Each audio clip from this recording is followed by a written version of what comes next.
Horner commente les règles de 2026. Malheureusement, les règles changent quand c'est piquant. Ouais, alors après, bon...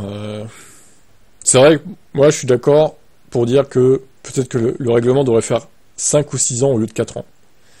4 ans, je trouve que... En fait, on dirait qu'ils se sont basés un peu comme sur la Coupe du Monde de foot, c'est tous les 4 ans. Genre la F1, tous les 4 ans, ça va rechanger, quoi. J'ai l'impression que c'est des cycles de 4 ans comme le foot. Bon, je sais pas si c'est fait exprès ou si c'est une coïncidence, mais...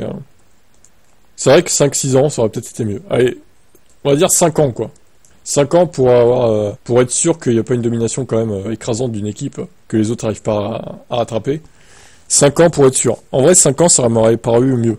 4 ans, c'est trop court. Cette année-là, en 2026, ça apportera des changements importants au niveau de la réglementation aérodynamique, notamment, et du moteur. Ça arrive souvent.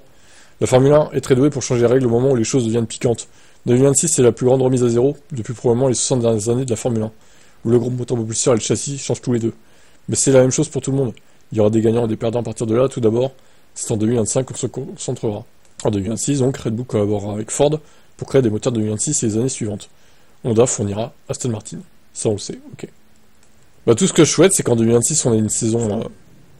Alors, si ce n'est pas serré, à mon avis, c'est parce que ce ne sera pas très serré. Honnêtement, il y aura une équipe ou deux qui domineront et le reste sera largué, à mon avis. Ça va être un peu ça, comme en 2014, un peu. Mais au final, on a revu 2014 sur Twitch, là... sur la chaîne F1 Classique, dont je vous ai déjà parlé, mais c'était pas si nul que ça. En 2014, c'était très serré au final. Hamilton, on a vu qu'il a eu beaucoup de poisse dans ses courses, notamment en première partie de saison. Et je trouve que même, il y a eu des courses où Mercedes n'était pas si dominatrice que ça. Donc, c'était pas la saison dominatrice comme 2023 à Red Bull, par exemple. Hein. On en était loin. Hein. Donc, j'ai l'impression ça fait 10 ans, donc on savait plus vraiment, mais au final, quand tu revois les courses, tu te dis que par rapport à 2023, 2014, désolé, mais c'était plus serré, plus disputé. Et oui, n'en déplaise aux haters de Mercedes et d'Hamilton notamment.